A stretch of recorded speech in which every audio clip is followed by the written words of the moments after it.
welcome to my channel. My name is Jessie and you are watching Reliable Roots, and today's video is kind of a recap of our gardening unit. So this is our last week that we're finishing up our gardening unit, and I have so much to share with you guys, so we're going to jump right in. I still have a lot to do this week. I know we're not going to get to it all, but this is probably my favorite unit. I say that a lot about different units that we did, but because I try to have a mini homestead and I do a lot of gardening as is, I really have enjoyed this, and I look forward to, well, my plan is every spring I'm going to be doing some kind of outdoor unit. It might not be a gardening, it might be a farm unit, or it might be a insect unit or an herb unit or something like that. So we're going to be doing this every single spring for the foreseeable future. But let me go ahead and jump right into this with some of these books that I got. So these are ones that I either already had or I got for this unit. This is Secrets of the Vegetable Garden. It is an Usborne book. It's one of those shine the light sort of books. So it's you see what's inside and you can shine the light on the back. Unfortunately, I don't have a flashlight right here with me. I should have brought that. But if you shine the light, you can actually see on the other side what's through, and then you can go through this. I actually, as I was making this video, again, we have 1 week left of doing this. I totally forgot that I even had this book. I did not pull this book out, so I'm really glad that I found this book, because I totally forgot that we even had this book. So I'm going to pull this out and we're going to go through that here this week. So the next book, this one I got, really enjoyed reading about this. This was Hugh Bennett and How He Saved America's Soil and Ended the Dust Bowl. So this took a sidetrack as we started talking about what happened with the Dust Bowl and that entire timeline. It was right around the Great Depression. You know, things were bad enough, and then all of a sudden the farmers lost all their topsoil, and then you had Hugh Bennett who came in and kind of saved the day. He went to Washington, and it was a great book. I really enjoyed reading that. The back they had a little bit about this, so this was very entertaining for me. There's actually Hugh Bennett, and that's what the Dust Bowl looked like. So we read this through a couple of times. I really enjoyed that one. Who is George Washington Carver? I love these Who Was books. I'm going to try to get one for every single unit that we do.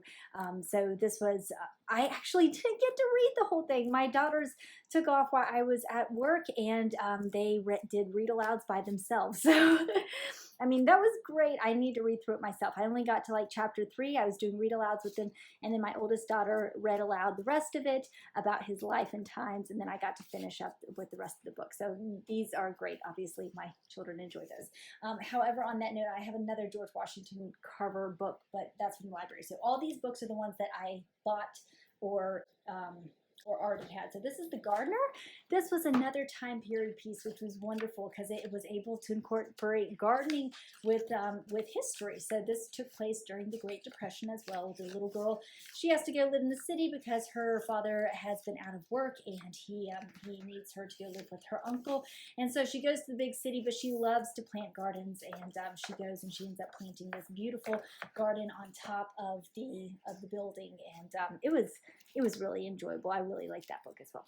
So this one is one of my favorites. I'm such a huge Will Allen fan. I hope to go see his farm in person one day because I just really am so inspired by him, and I had to get this book to show my girls, and we haven't got to watch any of the videos or anything, but I want to show this. I read his biography or whichever book years ago, and I was so inspired by him. So he is an ex-basketball player.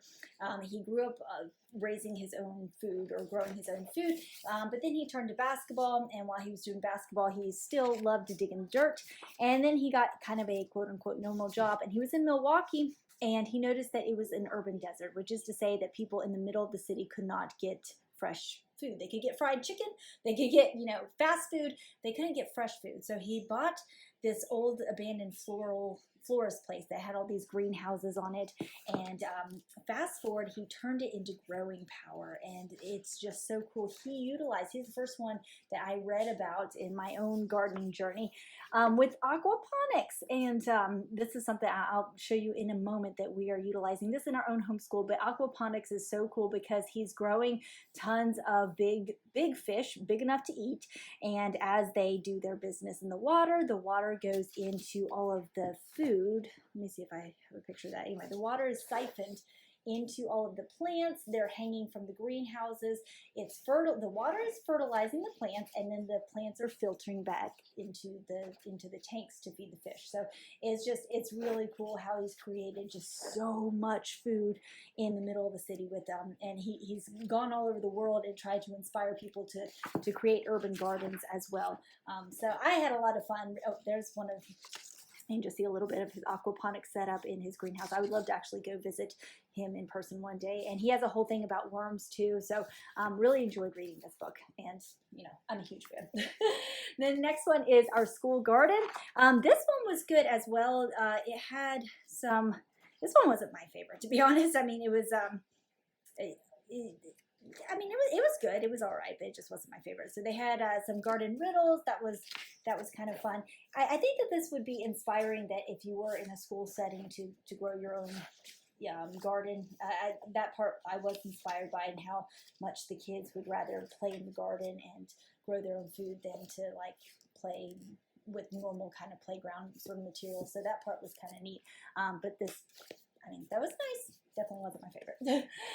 The next two, this one we haven't gotten to at all. This is Wildflower Blooms and Blossoms. I love these kinds of books. I have quite a few of them now. I think I have one on, well, I might just, yeah, I have one on the moon or on space, and then I have another one on like birds. But they give a lot of information, and they have some areas in the back which we don't ever draw in our books, because I intend to always sell them eventually. That is kind of, like I said, we haven't even gotten into this one. We're going to try to do that this week. But they have some things to do, and they have a lot of information about a lot of different types of flowers. Now this one was fun. I've utilized this several times because one of our science experiments in this unit was, of course, growing some butterflies. So if you follow me on Instagram, you actually get to see some of these experiments that we did on a regular basis, because I'll try to add those to my stories as much as I can. So we did, what did we do? We did the cicadas. We didn't do cicadas, but we talked a lot about cicadas, which is funny because when I was growing up, I saw these bugs everywhere, and I don't remember ever learning about them like at all. So it's been so. Oh, there's a bug right now. Oh, goodbye, bug.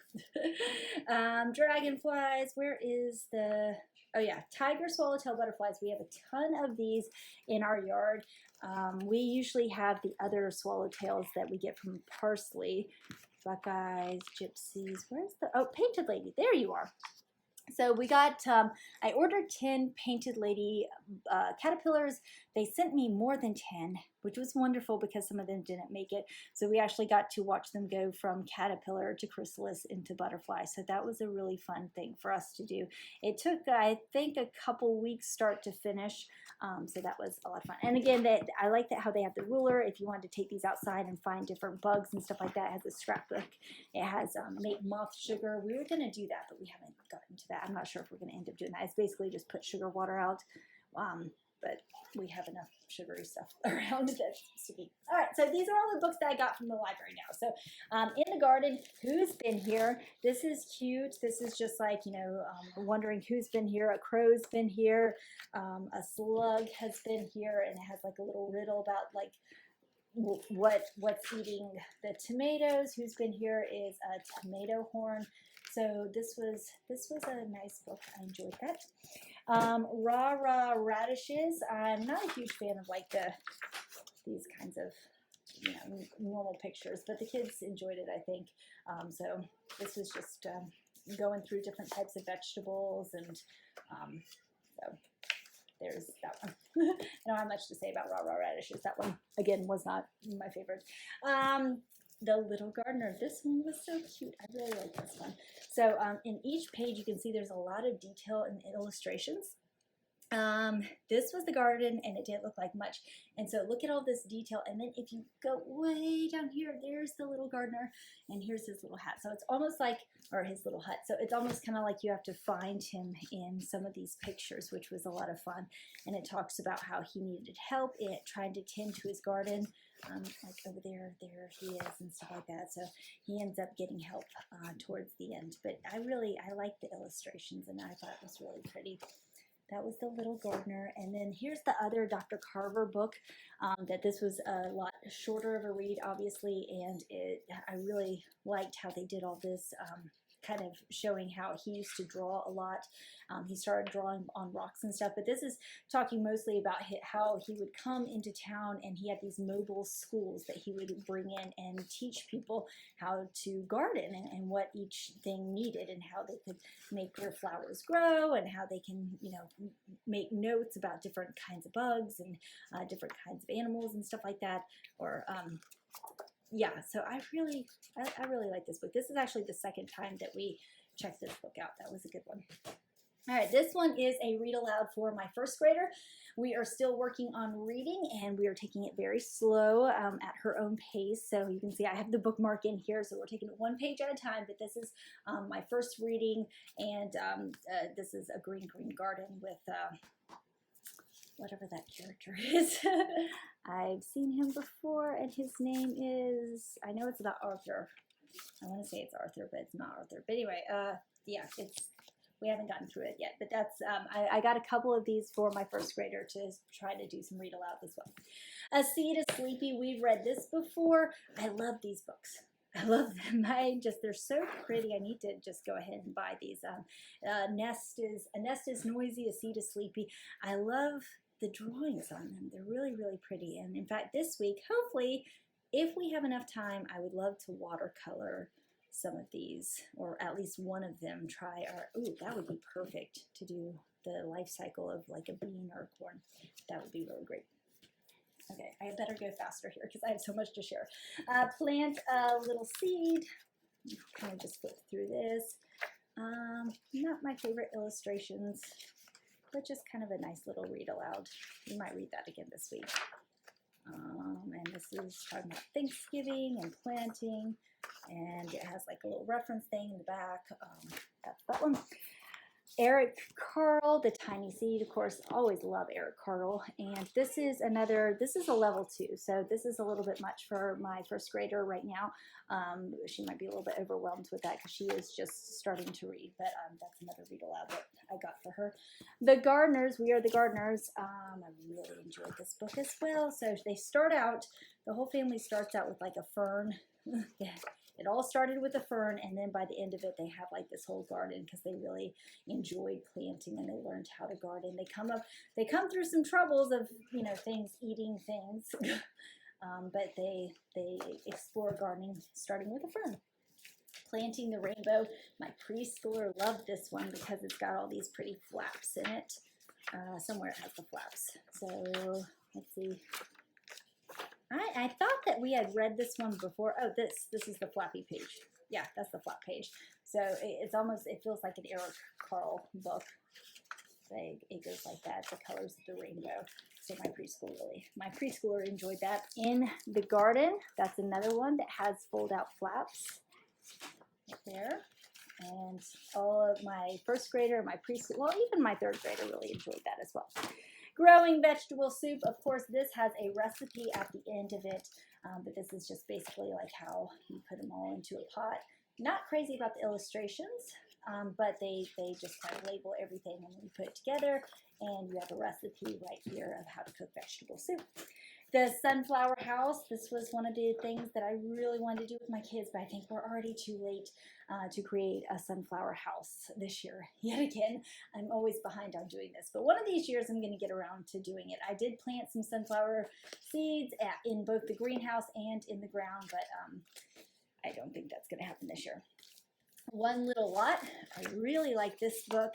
It was counting to 10, like 7, 5 big bags of soil, 7 showers, 6 plentiful seed packets. So it counts all the way to 10, and it transforms this one little city lot. Let me go back to the one little city lot into a beautiful neighborhood garden with a community dinner. So I liked that one. Yucky Worms. Can't have a garden without worms. So this was a fun book to learn all about worms and the different parts of it as well, and what they eat, and what they like and what they don't like, and how you can help worms, and why worms are your friends, and that sort of thing. What eats worms as well. like I said, a lot of books. Okay, so next I have just some reference books. This one was just for me on how to mulch. I have like a ton of mulch in my yard. This didn't really teach me anything new per se. It just gave some interesting advice and just kind of a refresher on the benefits of mulch. This was a lot of fun. We didn't do anything from this. This is EcoKids. We're just kind of using this as a reference book as well. We've had this before, and it's got some really great ideas about some different things. I don't think we did anything from here, but it was nice to have it just as a reference book for my daughters to look at. Outdoor Science Lab. I love this book. This one was great. This one was really great. We ended up doing the flower box phototropism. Not sure if I did right. Like looking at the picture right here, they didn't really make it into a maze. So I've seen others of these where they made it more into like a maze, and that's why I kind of went with ours. But I don't know if it has the same sort of effect because right now ours is kind of struggling to make it through my maze. But it's been fun to do different things like that, and they have all sorts of ideas for doing things outside, not just in the garden, but just outside in general. They even have things that you can do in the snow and stuff like that. So great book. The Little Gardener. This, I was hoping that my third grader would really enjoy reading. This is made mostly for, you know, small children who can read, but having preparation, it's just kind of basically like if they're into gardening, they can grow their own garden and creating and that sort of stuff. So we didn't really get into this. I mean, it's helping children connect with the natural world. We didn't get into this. I was hoping to, but we did. From Seed to Plant, this is kind of another reference book, and has the different parts of the flowers project, and yeah, so we just use this as a reference. I don't believe that, yeah, there's not like a story to this. This is just kind of letting you know how that goes. All right, this was another resource for us. We just barely cracked this open. This just has you know, kind of like almost an encyclopedia sort of thing to kind of show us some different gardening pictures and flower pictures and that sort of thing. This one I want to get. This is specifically for Virginia where I live, and I love it. It breaks it down in month by month. So like right now we are in May. Let me go over to May, and they have a to-do list of what to plan, prepare, and maintain, and then what to sow and plant, what to harvest. So you got to go ahead and start planning for the fall right now, and it'll take you step by step into like what to expect. This month is dealing with weeds, how to suppress weeds. This was a great idea about how to grow tomatoes, which I have not tried yet. I was going to, but then I just had to get my tomatoes in the ground, so I didn't try it this year. But I thought that was a genius idea to do the trout method of growing tomatoes, or trenching, not trouting, trenching. And so yeah, and then you go on into June. So each month you have things to do. I want to get that book to have my own collection. And then over here, Learn to Garden. This is a DK book. Love DK. We looked at this specifically when it came to compost before we got into our compost. I really enjoy some of their gardening pictures in here because they're really inspiring. Things that I want my garden eventually to look like. I don't know if it'll ever happen, but I am very inspired by some of the gardening pictures in this book. And speaking of which, I do have a couple more books. Well, this one is still a library book, and I am reading through this right now. This is just for my own reference, but I love her inspiration. Like, look at this. I am so inspired by this. Not going to happen this year, but this has definitely planted some seeds in my own head of what I would love my herb garden to look like. And finally, I forgot, this book is one that I bought. Not crazy about it right now. It's mostly something that I'm reading through and then kind of recapping. I thought that it would have a lot more stories, that we could connect gardening with Native American culture. They have some of them. And so that's what I'm doing the read aloud for, but then it's mostly, it's a book for parents to kind of, you know, gardening for families and tips for parents and that sort of stuff. So it's more of a reference book, I think, for parents. And so that's what I was hoping, just for straight up kind of stories that relate to Native Americans and how they garden. I've already gotten some really great ideas about gardening. I think this is, Yeah, I think this is there it is. The Three Sisters. I read this in another book, not this book. I forgot which book it was, but the Three Sisters, corn, beans, and squash. This was such a great tip that I wish I would have done this year. So you plant corn, beans, and squash together. The corn steals the soil, robs the soil of nitrogen, but it stands straight up. The beans put nitrogen naturally back into the soil, and they use the corn to vine up the stalks of the corn, and then the squash acts as ground cover, and they help keep the weeds out. So these are like the Three Sister companion planting, and I really want to do that next year. Okay, so that is all the books. A lot of books. I still have more to show you. So this is something we're going to try to get to this week. I've already showed this in another video. I bought this last year. This is flower pressing. Not crazy about this kit at all. So that's, I put this to the side. This is just something I made up from scrap wood. Ignore the little dollar sign things on it. It's just scrap wood, but I'm going to just get some screws to press it together, because this was rather disappointing. It was a cheaper kit. You can tell it's like plastic screws and everything. I think I still have some flowers in it from last year. But I couldn't find last year when I was trying to make a better one. I couldn't find these wing nut things because it was, you know, COVID and everybody was out of everything. But I was disappointed in this just because it simply, I mean, it's all plastic and cardboard, and it just isn't all that sturdy. But basically, if I get these unscrewed, you get flowers and you press them, and I'm just now really curious to see if I have flowers from last year's time. We're going to do some more this week with this, because I forgot that I even had this. Let me see. Okay, in the moment of truth. No. No, I don't have any flowers from last year. So you just have the paper that separates it and the cardboard. But the biggest thing that I was disappointed with is that this was, I wish this one, the top part, I mean, it's sturdy and everything, but I wish it would have been made out of actual wood. And these would have been, you know, actual screws instead of plastic. All right, next is herbaceous. I was really halfway happy with this. It was a game that I got. I got this from Amazon. I wanted to get some kind of herb game, and this was just basic cards. The reason why I'm halfway happy with it, it has a fair amount of different types of herbs, and you make a garden, and it's on a point system, and everybody gets, there's up to 4 players, and there's a way that you can play it by yourself, and it'll kind of show you the different herbs. I love the cards are very sturdy. They're really nicely made, sturdy cards. The illustrations are really pretty. I really like the illustration. In fact, I might use one of these for my watercoloring project this week, because they're really pretty. The only thing, especially saffron, I love saffron. I would love to plant saffron. The only thing that I wasn't crazy about is that this doesn't really teach you about the herbs. It basically just teaches you what they look like according to these illustrations, which, you know, I know what these look like, so that's easy for me. But sometimes if you're not used to what the plant looks like, the illustrations, you know, aren't actual photos. So there's another herb game that I'll probably get next year that actually helps kids learn about medicinal herbs in the garden. But this was great. I mean, just for learning what they are, you get different cards, and it's kind of like in this.